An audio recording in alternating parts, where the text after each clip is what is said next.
Welcome back, everybody, to Under the Koala tree today.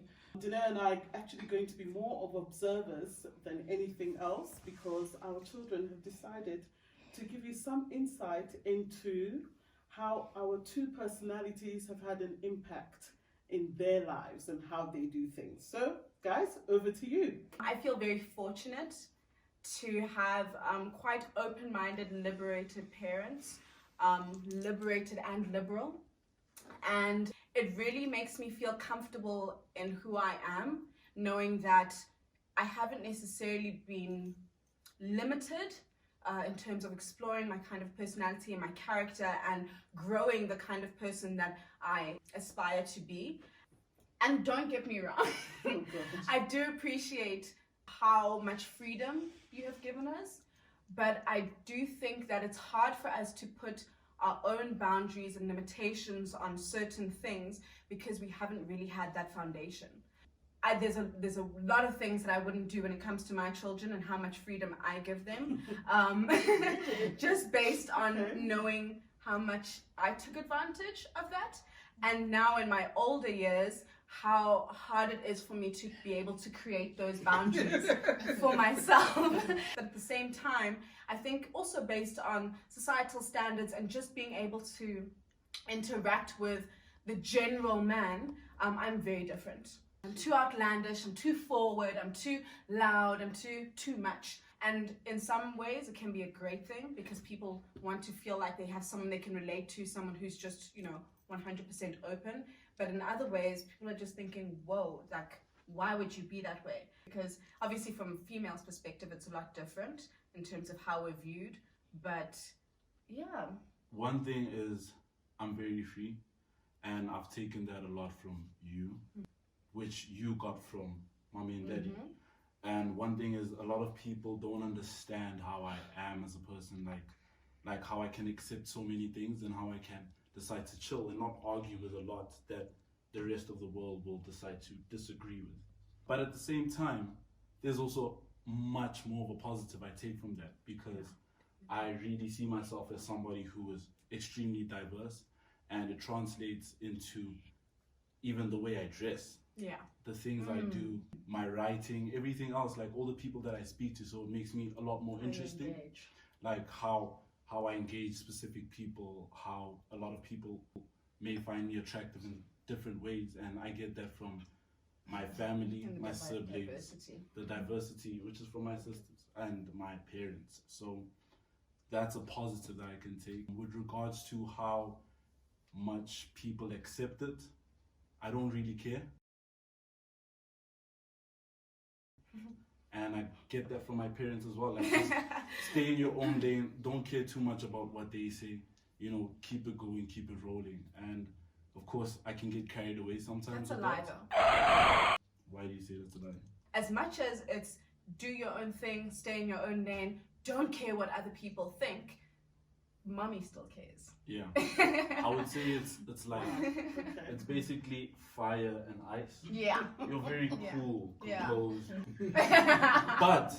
But the combination comes together. So you guys are compatible with each other because even though you come with opposite poles, you still have what the other person has at the same time. Even though they have two different personalities, fire and ice, their goal or their direction and the way in which they think is always aligned. They literally are like one person with different parts, like yin and yang. So it's a good mix, a nice mix for you, Nan. I think for me, I think one of the positives I think the open mind is about traveling and just being exposed to the world. And I think I've basically taken that on in terms of from traveling for work, for personal travels and so on. So I think I really appreciate that.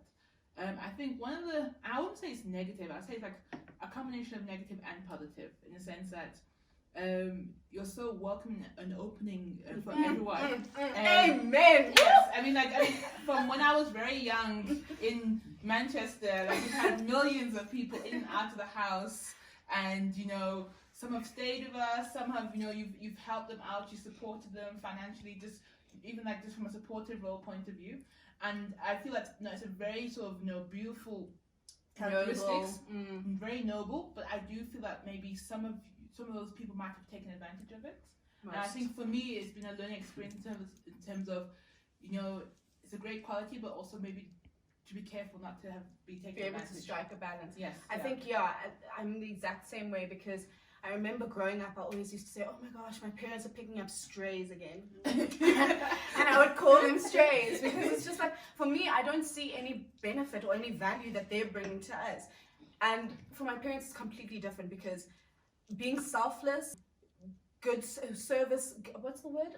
Acts of service and good gestures are fulfilling for them. And as it is for quite a few people, but I feel like if your cup is being emptied, it's hard for you to fill someone else's. I feel like you could have been so much further in life, in all aspects, even from a psychological point of view, if there was just a few boundaries that were created, still within the realms of being good and giving back and all of that. Because if I'm being honest, I'm the exact same way. I pick up strays right now, and I only realized that in all the people, again, who've also taken advantage of me, who've come in and out.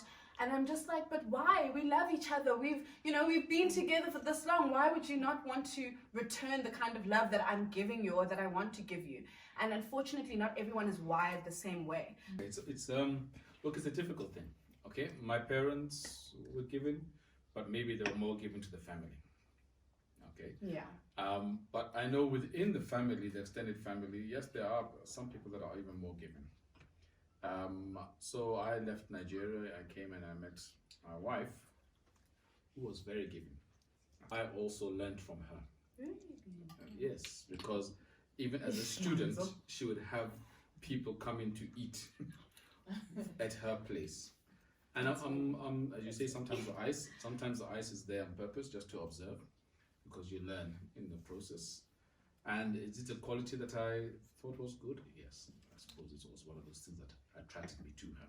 Mm-hmm. There are even things where she, I would think that the things would not be successful. Okay, so she's taken on projects and taken on a project, and I'm thinking, this one.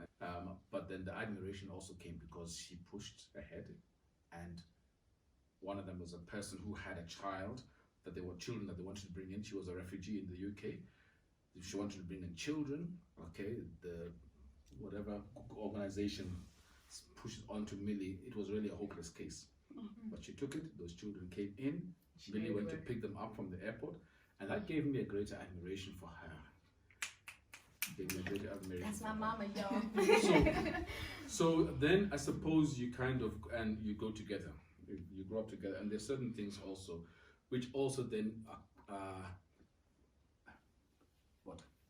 they improved because of the biblical foundation. Certain things that must be done because as Christians, there's certain things we are expected to do. Having said that, even when we talk about bringing in strays, I would Sorry. never use the term stray. Of course you wouldn't. or what you were saying, Of course you wouldn't. but let's say accommodating others. Yes. A significant portion of those others were the friends of the children. Oh, true, true. So not even our friends or people who, Orcs. but their children who were having problems. Yes. And we felt that we had to step in. So that is how we are. Have we overdone it? Maybe. So Maybe in some ways we have, but in other ways I think we may not. But we just give it some other thought in terms of how we approach this. Okay, so I hear you, I hear everything you've said, and it's something that I've thought about over the years, maybe in the last 2 years or so, where we've not had so much traffic in our home. And I suddenly thought about it and realized that, there were times perhaps because of the way we were, that we imposed so much on you guys. There was a period where you, Sitaba, didn't have a room. At all. You didn't have a room. In fact, it was, years and years ago, Naledi's mother actually said we lived in a commune. And I think it was her expression of how we lived, that anybody, there have been times where people have come into our home. We don't even know, they could potentially have been ex-murderers, whatever. But at that point, we were told they needed help, a refuge, and we took them in. We never did ask, is it okay? there were times, Lindy, where you battled. I remember when your cousin first came to live with us, you battled with it and you felt very imposed on. And there were times we would be in the bathroom and Lindy would be saying, why did she have to be here? And I'll be like, Lindy, if circumstances were different, we're probably the last home she would have wanted to be in. So where is your sense of compassion, your love, and that did so make on? me more compassionate. Yes, Being but even forced then, in that it was a work in But that's not a progress. bad thing. At all, no. That's what I'm saying. I take, even now, in how I accept people and how I allow them into my homes. I'm such a host. I love hosting. Yeah. I love cooking. I love making people feel welcomed, and especially people who may feel down or if they just need an escape. And I really do believe, because now I live with my love, I feel like the space that we allow people into literally is so warm and so accommodating that people don't want to leave. And that's a good thing. And that's definitely what we've learned from you. But we also know how to say, you're visiting. You're not living with us, where 2 weeks turns into 2 years. You know, where we're putting someone else out and saying, oh, Chaba, come share with me in my bedroom so that this room is free for a stranger. There's nothing like that. So I've taken some parts of the goodness that you forced upon us, but at the same time, there's still boundaries. Yeah, that's good. But those people that you're talking about are mature. They're not kids who may not necessarily have had another option. Opportunities. Yes. Okay. I mean, I think Naledi has always been very much more quiet, very golden child. You know, but I think even for you, Nan, I'm sure there were times when you're thinking, why? But the reality is that, you know, we've never created boundaries for you guys because we believe that, you know, we're not birds that should be kept in a cage. When the lady was deciding on what to study, we never told her, you must study this, you must study that. That's also another thing I want to discuss. And the same for you. Yeah. I remember when Sichaba was battling with matric and didn't want to take it, his body language, everything. I'd walk into the room, he'd walk out. And one of the things that we have learned as parents is to pick up on your body language. Yeah. There were times I knew that Naledi felt very imposed on, but she's so never gracious. Said it. Yeah. She never said anything. I said you know, so I think for us, it's really been that thing of let's be a refuge. I think I see myself as a fountain, and I know your dad is very complimentary, but he also is an enabler, because if he did not support then I wouldn't have done half the things that I do either, and vice versa. So I'm glad that you guys have picked up some things, and it's nice to know that your love of travel and all that comes from, you know. When it comes to letting people in, my boundary comes from those people. So you let people in, you treat them well, and you're not asking to be treated well back. Yeah. But you're just not asking to be taken for the and that's basically what happens more often than not. So that's where my boundary comes from. Okay. But with all of that, I really do not put anything behind me. I really love the fact that I've experienced the people that I've let in, the people that I've seen being let in by my siblings and you guys, because these are life lessons as well at the same time. And we absorb these, and some people absorb them and only take the bad from it. Yeah. But you guys have taught us to take the good from everything that we are given. And I really am happy for that experience, all these experiences and all these things we've complained about. Awesome. Wow. It enriches your life. Definitely. Definitely. So I think guys, I hope you've enjoyed this episode. We're trying to just give you a bit of a glimpse into who we are as a family. And thank you so much. Have a blessed rest of the week, and see you next week. Bye guys. Love you.